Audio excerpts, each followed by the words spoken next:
spinifex, ¿cierto? O de cola de pescado.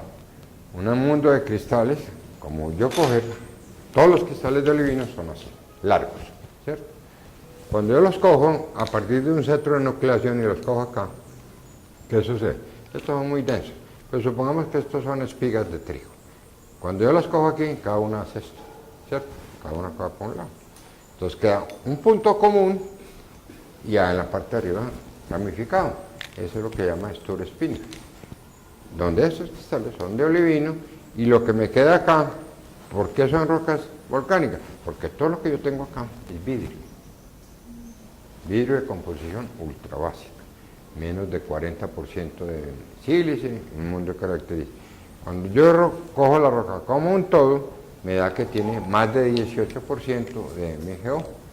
Entonces tengo una textura, una composición química global y una particular que me dan unas características particulares. Cuando se cumple todo eso, digo que la roca es una comatita.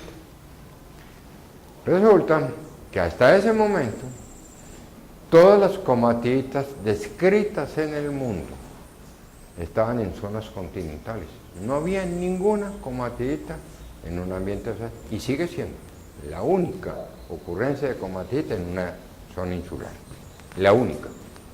Ella la encontró. La definió como comatita, la caracterizó.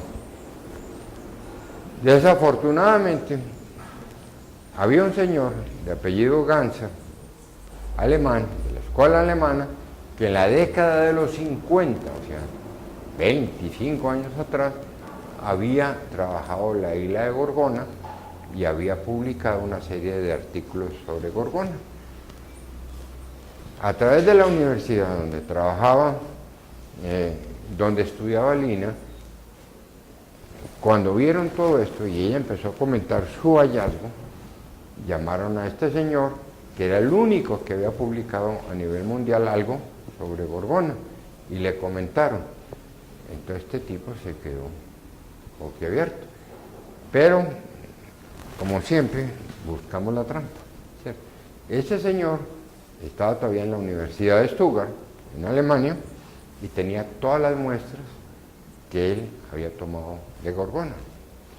Y corrió a hacer todas las cosas y lo que cogió y publicó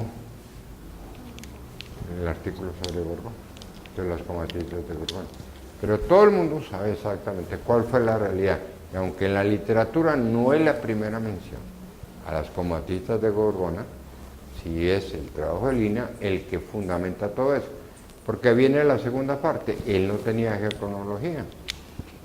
Esta niña estaba en su tesis de doctorado, consiguió financiación para hacer su geocronología. Entonces cogió algunos niveles de gabros y de basaltos que están ahí en su columna y los dató. Y resulta que eso dio muy joven, 80, un poco menos de millones de años. Y resulta que cuando cogen toda la información mundial, hasta ese momento conocida de comatitas, todas eran arcaicas, todas. Ya no eran solamente continentales, sino que además eran arcaicas. Y llega esta y dice, primero, no es continental, hace parte de un complejo geolítico. Y tercero, es nuevecita geológicamente. Entonces eso causó una sensación a nivel mundial muy grande y sigue siendo discusión, porque se siguen publicando muchos artículos a nivel mundial tratando de explicar las comatitas de Gorgona, por qué están ahí y por qué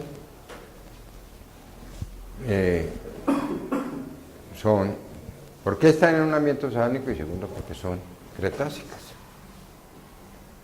Y todavía no hay ningún trabajo, nadie que esté completamente satisfecho de la respuesta.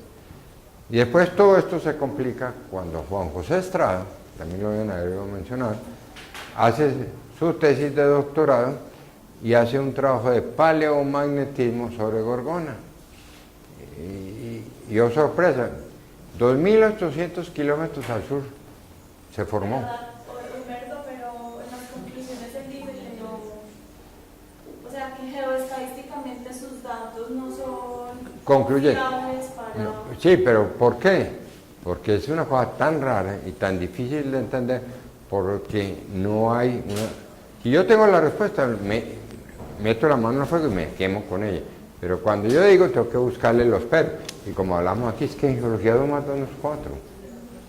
Entonces, nunca va a ser. Si a usted le dicen que es con 9, nadie le va a creer a usted, nadie confía en usted cuando diga que 2 más 2 es 3,9, ¿cierto? Entonces, él más bien, de una vez, desde el comienzo, dice. Y lo hizo después con el terreno Baudot. Si usted mira en su tesis de doctorado, ya al final la pone 5 grados al norte o 5 grados al sur. Pero no toma partido por ninguna de las dos. Y el problema del paleomagnetismo es que el paleomagnetismo se basa en un principio básico, y es la posición de las capas. Cuando yo trabajo rocas básicas o ultrabásicas, si yo no estoy seguro de cuál es la base y cuál es el techo de la secuencia, mis trabajos entran en controversia. El paleomagnetismo es muy útil en rocas sedimentarias, porque en una roca sedimentaria yo conozco el techo y conozco la base, sin lugar a dudas, ¿cierto? En una roca volcánica que no está estratificada, ¿dónde pongo el techo y pongo la base? En cualquier parte. Para uno es arriba y para otro abajo, o para la derecha o para la izquierda. Y el paleomagnetismo son unas medidas muy precisas con respecto a la posición actual. Y si no conozco la posición actual, con absoluta certeza, eso va a tener sus dudas. ¿Se puede hacer? Sí. Por eso usted no encuentra un trabajo sobre paleomagnetismo en un batolito, en un cuerpo granítico, jamás lo va a encontrar. ¿Dónde está el techo del batolito antioqueño? Donde topográficamente está más alto, o puede ser donde topográficamente está más bajo. Eso no se sabe. Yo puedo asumir, pero eso no tiene razón de ser. Entonces, cuando hay dudas sobre la posición, ¿cierto? Cuando yo trabajo, como acá, esto tiene un nivel de... allá, que es donde se trabajó, ese de arriba, de pilolava. Yo les hablé ahorita de las pilolavas que tienen una característica particular, tienen un adelgazamiento hacia algún punto, el pedúnculo, que es la zona por donde se infló la bomba. Eso es como una bomba, de esas de ahí.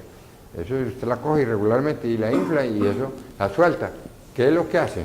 ¿Para dónde queda el sitio por donde la infló? ¿La infló? ¿Para arriba, para abajo? ¿O para el lado derecho o para el lado izquierdo? Queda así, la bomba, cuando usted la suelta. Inflan una bomba y la sueltan con él. Y ya, que el pedúnculo, el pitoncito por donde la inflamos, siempre queda hacia abajo. Y eso es lo mismo que se hace aquí. Supongo que es así. Entonces, cuando yo cuento el pedúnculo conservado, entonces, pero el problema es encontrar los pedúnculos conservados. Y como es un mundo de bloques, a veces van a estar, el pedúnculo es este, en el otro, la tapita del marcador. En el otro está así, en el otro está así, y en el otro está para otro lado. ¿Cuál es el verdadero? Entonces yo trabajo con un solo bloque, el que tenga el pedúnculo hacia abajo. Pero eso fue todo. Entonces, esta es la columna del trabajo que hizo Lina María. Aquí está. La anterior, por favor. No corra tanto. Sí, tengo mucho para hablar, pero esta es la columna generalizada, donde tenemos hacia la base, lo que está marcado con la F es un complejo de rocas ultramáficas, plutónicas. Tienen dunitas y borlitas. Como ustedes saben tanto de petrografía ígnea, que es una borlita. Porque se ríen. ¿Qué es una borlita? Olivino masculino piroxeno. La dunita, solo olivino. Luego tengo la capa que está marcada acá, enseguida, como es, que es de gabros poiquilíticos. Sí sabemos que son gabros, ¿cierto? Pero que es poiquilítico. Que el piroxeno encierra los cristales de plagioplasta.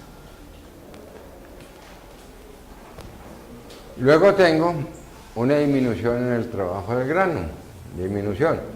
Voy disminuyendo el grano, voy cambiando la basicidad y llego a la capa E, que es una capa de micro gabros.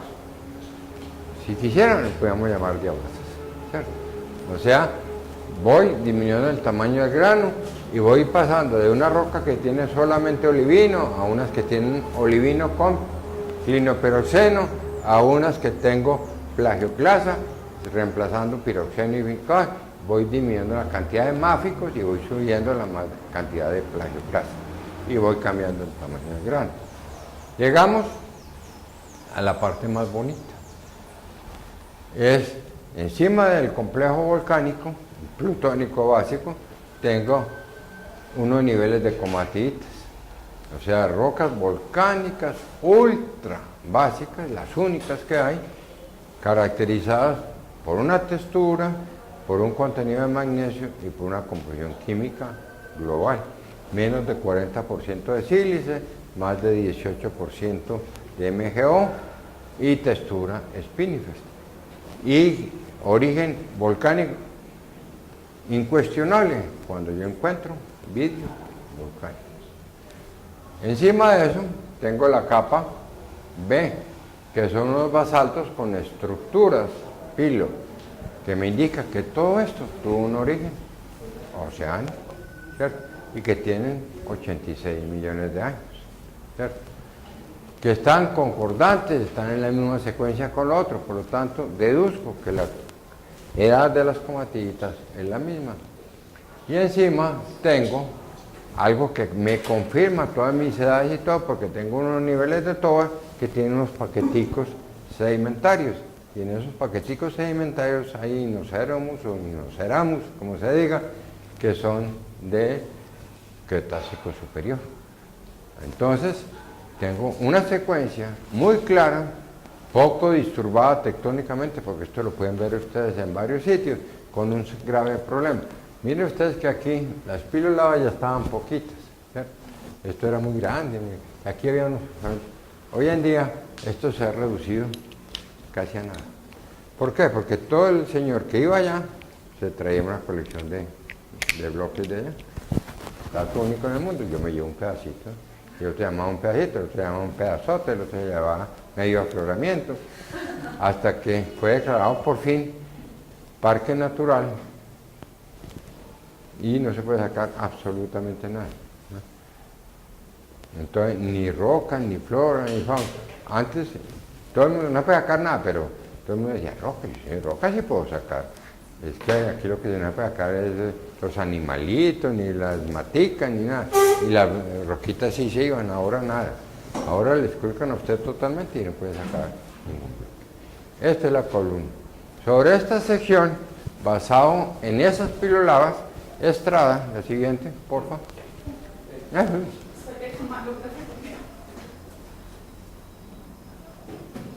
Hizo un trabajo de paleomagnetismo, ¿cierto? Basado en una edad de 64 millones de años en la posición, hizo el trabajo paleomagnético y es donde dice que Gorgona ha recorrido 2.800 kilómetros en 64 millones de años. ¿Cuántos milímetros por año? Rápido, mentalmente, son ingenieros de desplazamiento de un fragmento. Pero viene la gran pregunta. Yo les decía en la clase anterior, o tal vez, cuando yo hablo de un terreno, tengo que hablar de algo que existía antes. ¿De dónde? ¿Cuál es la placa o el macro terreno donde viene Gorgona? No es solamente decir el terreno es un fragmento de algo. Entonces, si yo hablo del terreno A o B, tengo que decir de dónde viene. Segundo, ¿cuándo se partió? ¿Cuándo eso se separó de lo que era? ¿Cierto?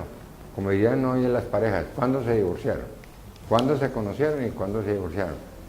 Se divorciaron un día antes de conocerse. Hoy en día es así. ¿No es así? Bueno. Entonces, y segundo, tengo que acrecionarlo a alguna parte. En este momento no está acrecionado nada. Ahí está flotando. ¿Cierto? Todavía no le he pegado nada. Pero tengo que decir de dónde viene. Y si yo lo muevo y me voy, bueno, es que eso estaba a 2.800, entonces me voy para Chile, casi para la Patagonia, por allá, y lo pongo allá y me pongo a analizar lo que hay allá. Sí, allá hay unas zonas insulares muy bonitas, las islas de Pascua y esas cosas, pero me pongo a mirarlo y resulta que ahí no hay nada de comatitas ni nada de esas cosas. Y para que sea un terreno, cuando yo lo despego de algo es porque tiene la misma estratigrafía Entonces, si Gorgona hace estratigrafía con comatitas, de donde yo vengo, debería tener comatitas. Y ahí es donde vienen los problemas y los mismos interrogantes en las interpretaciones. La siguiente. Aquí tenemos un cuadrito que muestra el caos geológico que existe, ¿cierto? Cuando uno le da nombres y empieza a comparar y hacer modelos de correlación geológica. Y es que cada geólogo tratamos de inmortalizarnos cambiando todo lo que han hecho los demás. Y lo más fácil es cambiar los nombres, ¿cierto? O ponerle nombres o cambiar. Entonces tenemos acá los ejemplos de lo que ha pasado en la parte sur de la cordillera occidental con respecto a la parte norte. Entonces miren ustedes que los primeros trabajos, a ver si no está. El más viejo que hay ahí es el de Juárez de Alvarado 34 y el de Nelson 57, ¿cierto? Pero hay un trabajo anterior que es de Gross sobre la geología del sur de Colombia. Despuésito de que él hizo el terciario carbonífero, estuvo trabajando en el sur y él tiene algo sobre la nomenclatura. Olvidémonos de eso. Él habla de miembros silicificados. Entonces miren ustedes, Juárez y Alvarado dan una serie de nombres. Miremos este amarillo, mire. Aquí lo llaman serie del espinal, ¿cierto? Después lo meten, Nelson lo mete dentro, el mismo autor, del 57 al sentido ya cambió. Aquí lo mete dentro del grupo de agua y lo llama miembro silicificado, ¿cierto? Después, Barrón en el 79, conserva el término de agua, pero eso que habíamos llamado serie del espinal, miembro silicificado, este lo cambió y lo puso formación espinal. Pero miren la diferencia con lo que va hasta el momento. Siempre estamos hablando de capas muy bien definidas, abajo y arriba, ¿cierto? Pero miren lo que pasa en el siguiente. Ya no son capas, sino que eso se mete cada unidad dentro de otra, ¿cierto? No hay criterio de superposición. Entonces, mientras yo digo aquí que Cisneros está por debajo del espinal, que este miembro está por debajo de este miembro, y que esta serie del agua está por debajo de la serie del espinal, aquí ya quité ese criterio y los mezclé.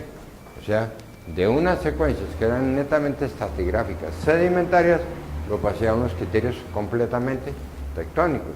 Entonces paso de unidades litoestratigráficas a unidades que son litodémicas, tectónicas, ¿cierto? ¿Estuviste en esa misión? Eso es del año, lo de la misión británica fue entre el 78, 80, 84. Después viene Nibia en el 92. Nibia trabajó mucho tiempo allí en esa parte y todavía lo complica mucho más. Sube, baja, bloque, le mete más nombres y entonces, pero se conserva en el fondo el concepto de relaciones estructurales, ¿cierto? Tectónicas. Después de esto todavía, viene el trabajo de Parra, en el año 84, en la zona de Toro.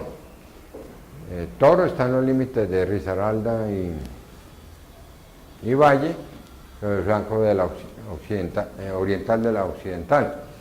Entonces, salomónicamente, ¿qué dijo? Ay, ni para allá ni para acá, yo hago otra cosa distinta, ¿cierto? Entonces, lo que estaba ya como formación espinal, serie, lo llamó la formación consólida, lo que estaba por debajo lo llamó Lázaro, y lo que estaba por encima lo llamó basaltos de la Trinidad, ¿cierto? Cambió totalmente, pero volvió al concepto de unidades superpuestas, que es lo que ustedes tienen en los tres primeros esquemas. Se olvidó de esto.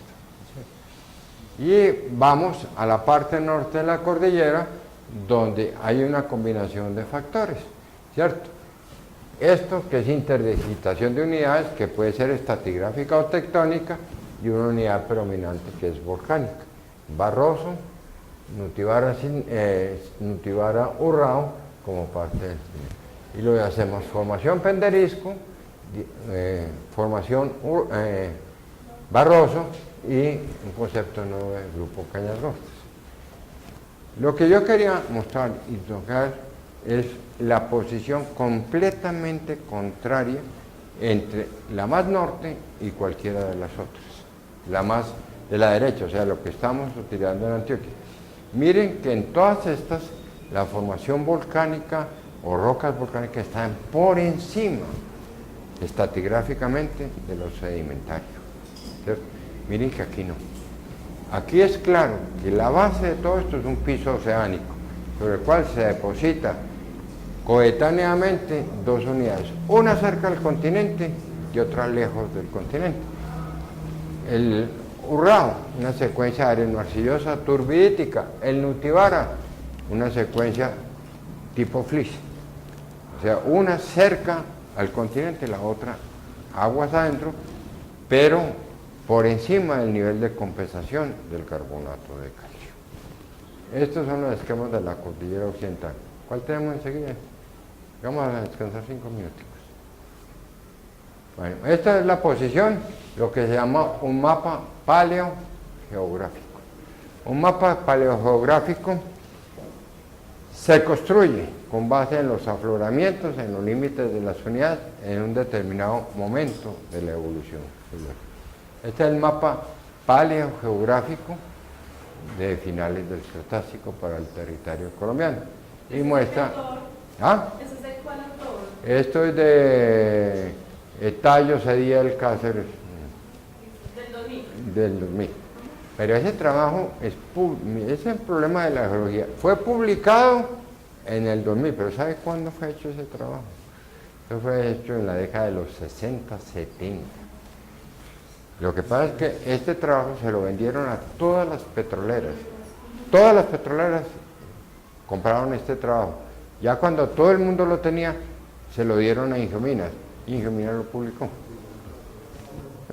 Conocemos muchas historias de esas, de todos los que han trabajado con la NH ya saben mucho de esto. Entonces, simplemente me interesa este. Mire, a finales del Cretácico, hasta aquí llegaba Sudamérica. Todo lo que hay hacia allá es acrecido o acrecionado al borde occidental de Sudamérica a través de procesos de tectónica de placas. La siguiente. Bueno, esto es para mirar diferentes modelos de las reconstrucciones paleogeográficas según distintos autores. Aquí me que interesa es que miren la posición del borde occidental de Sudamérica, noroccidental de Sudamérica, con respecto a las otras zonas en distintos momentos. Tienen a 116, a 100 millones de años, a 84, o sea, Cretácico superior estaría aquí. Estos son modelos posteriores, estos a 59 y estos a 50 millones de años. Tenemos allá la placa de Norteamérica, la placa de Sudamérica, la zona de subducción que está actuando, con una zona abierta entre Norteamérica y Sudamérica que permitió que este material oceánico que está subduciendo acá se metiera entre Norteamérica y Sudamérica para formar el Caribe. El Caribe viene de la placa Farallones, o sea, placa pacífica. El Caribe que hoy en día tenemos es producto de la subducción de la placa de Farallón entre Norteamérica y Sudamérica. Después rompemos la placa de Farallón y sacamos a Nazca, Cocos, Juan de Foca, más adelante. Pero ese es el modelo fundamental. Dos placas que están abiertas, Sudamérica, Norteamérica, y una zona libre que está entrando entre las dos. Esa entrada allá es la que va a formar el arco de las Antillas mayores, las Antillas menores, etc. Pero a medida que va entrando, esto se va cerrando, ¿cierto? A medida que se está cerrando, la entrada libre de Farallones hacia el Caribe se pierde. Entonces todo eso empieza a chocar contra el borde de Sudamérica y le metemos todo el occidente colombiano en ese momento. Ese es el modelo. No es el único, pero sí de los más acertados, de los más aceptados. Están los modelos, el de Kurt del 85 y el de Fourcade del año 91. Para hacer esto hay dos principios básicos. Primero, tener una imaginación prodigiosa, ¿cierto? Y segundo, saber correlacionar no trabajar con cosas puntuales, sino grandes cosas, ¿cierto? Esto no se hace con puntos, ¿cierto?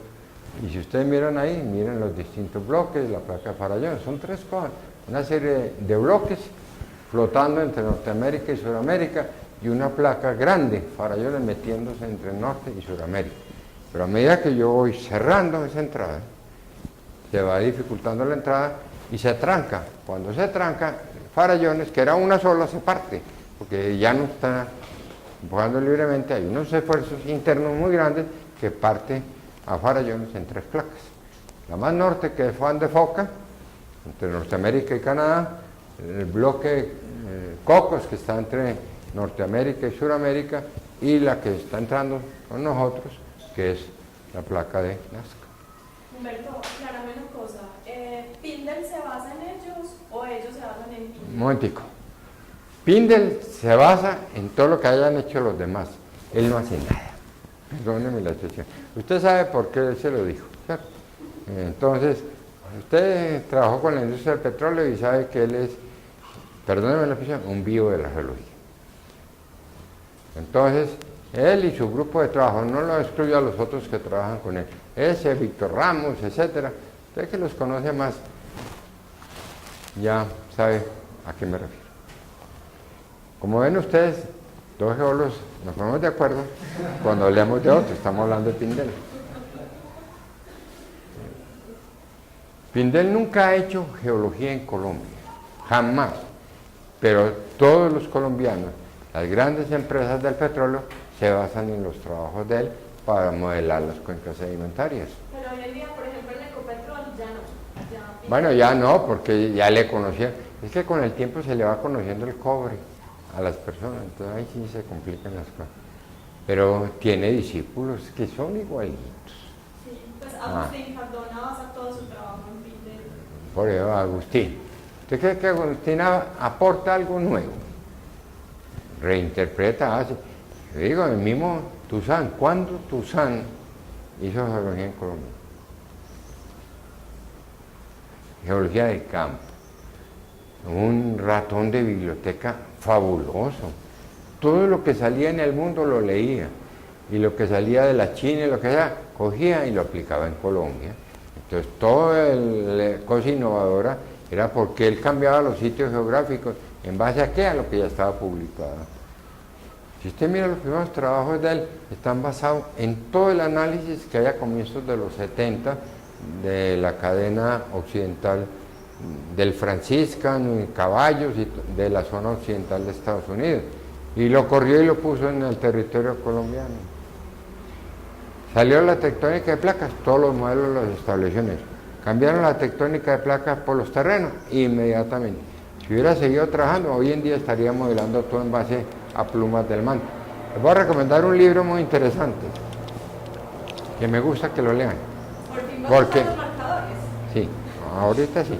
Hay un trabajo fundamental que quiero que lo lean, porque es una pelea de box en la geología.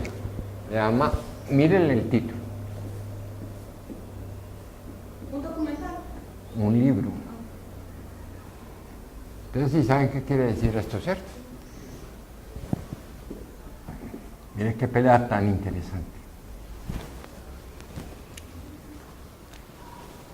Se llama Plumas contra las placas. Es un libro muy interesante. Eso sí, esa de sí no es matemática, es de coquito. Matemática muy pesada. Pura sísmica, pura geofísica, pura física del interior de la Tierra, para explicar los dos modelos. Entonces lo ponemos a pelear. Lo único malo es que el autor, o el que hace todo esto, no toma partido. Entonces, te toca a usted. ¿Qué es más importante, las plumas o las placas? En función de la generación y en la configuración de la Tierra. ¿Qué ha incidido más, las plumas o las placas?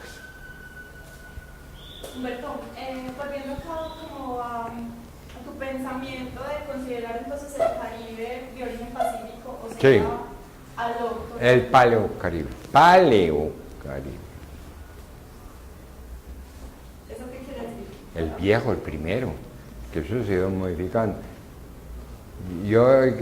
Hoy yo no hablo de Farallones, y Farallones desapareció, pero sí hablamos de Nazca. Entonces yo puedo decir que Nazca es parte del antiguo Farallones, entonces yo podría llamar Nazca Paleofarallones. Es parte del Caribe, es lo que alcanzó a entrar y a evolucionar de la placa de Farallones al entrar entre Norteamérica y Sudamérica. Después se tranca esto, pero esto sigue evolucionando y como empieza a moverse, al cerrarse esto las placas cogen para otro lado, eso no se quedó quieto. Entonces empieza a moverse el Caribe sobre esto. O sea, esto que se formó aquí empieza a modificarse entrando por el norte de Sudamérica, que es lo que tenemos hoy en día. Pero, ¿qué te parece que no te cuadra con los datos que vos conoces para pensar que el Caribe tenga un origen un poquito más autóctono? Es decir, que se haya tenido un origen más occidental, pero no con unos desplazamientos de un orden de magnitud de miles de kilómetros. No, más pequeños. Por ejemplo, los últimos cálculos para Reyes para James, perdón, es como más o menos 180 kilómetros. Sí, muy poquito comparado con lo que estaban planteando. Entonces, por eso es algo más, como más autóctono. De los datos que vos conoces, ¿qué pensás que no cuadraría en un modelo más autóctono para el Caribe? La relación con las islas del Caribe, del basamento de las islas del Caribe con respecto a Sudamérica. Las islas del Caribe tienen un basamento muy complicado de explicar si no son fragmentos de un antiguo continente. Barbados tiene un basamento, sí, pues tiene todo abajo, parte de las Antillas, pero Barbados no. Barbados tiene un basamento de rocas metamórficas de alto grado. Es tanto que si usted mira los modelos más nuevos sobre el Cabo de la Vela, sobre los ultramáficos del Cabo de la Vela, sobre los conglomerados del Cabo de la Vela que tienen fragmentos de clojitas, los estamos trayendo del Caribe, de Barbados. Ahí no hay ningún afloramiento en La Guajira, ni en, ¿cómo se llama la cadena montañosa de Venezuela que va por ahí? Los Andes, no, la otra, la que está contra toda la orilla. La que estaba súper allá en el Perijá. Hey. Motilones.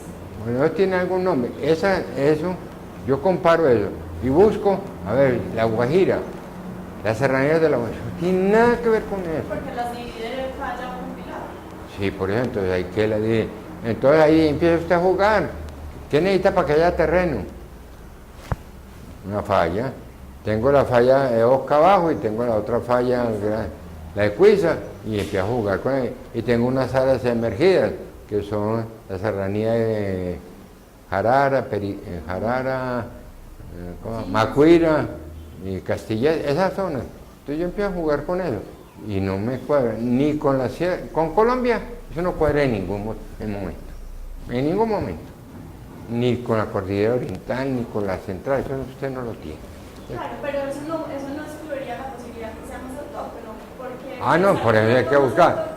Ha relacionado, por ejemplo, la separación que empezó desde el Jurásico entre Norteamérica y Sudamérica. Pero entonces, si yo trabajo con ese factor, yo encuentro en Europa o en Norteamérica zonas más afines que las puedo traer para acá. ¿Usted de dónde me trae la Sierra Nevada de Santa Marta? ¿Usted de dónde la trajo? ¿Cuándo lo llevó allá? ¿De dónde dijo que la haya traído? Todavía no lo hemos terminado de discutir, pero yo me inclino un poco más que venga del sureste, que se venga moviendo desde el sureste. No tanto lo que piensa Camilo Montes y Agustín y ellos, que es un cuerpo desmembrado de la cordillera central. No, estamos de acuerdo. Para mí, ninguno de los dos modelos que llevan la cordillera Cediel o los otros modelos que me cogen la cordillera, la serranía, la Sierra Nevada, como parte de la oriental o como parte de la central, ninguno de los dos para mí cuadra, ¿cierto? Lo tengo que traer de otra parte. Entonces, ¿qué tengo? Tengo que buscarlo en Panamá, no está. En Nicaragua, eso no está. En Costa Rica, eso no está. Tengo que irme para la parte más oriental de México o tengo que irme para Norteamérica. O búsquese una cosa más complicada, tráigalo de Europa o de Asia. No, pero es que no tiene que haber venido tan lejos. No, pero eso no es evolución de los Andes. Eso sí, eso que plantean Camilo Montes o Agustín o Gabriel Rodríguez, de que es lo uno o lo otro. No es andino, No, eso no es andino. De ninguna manera es andino. Ahora, viene la pregunta, si no es andino, ¿dónde lo traigo? Tiene que ser del norte o del noreste o del noroeste. Pero tiene orogenia Grenville y la orogenia Grenville es Ah. del margen de Sudamérica. No, del margen oriental de Norteamérica. Que la orogenia Grenville le pega a Norteamérica, a Suramérica, en los modelos tectónicos, y se me quedó ahí el macizo de Garzón, parte del macizo de Santander, pero me queda un interrogante, es que las cosas en cierto momento funcionan. Quítame porque no es eso. A mí Quetame no tiene que ver nada ni con Santander ni con Garzón. Bueno, esto es un poquito más viejo, más nuevo, no importa, pero es parte de su formación dentro de la geología de Colombia. Vamos a descansar 5 minutos para mirar un poquito lo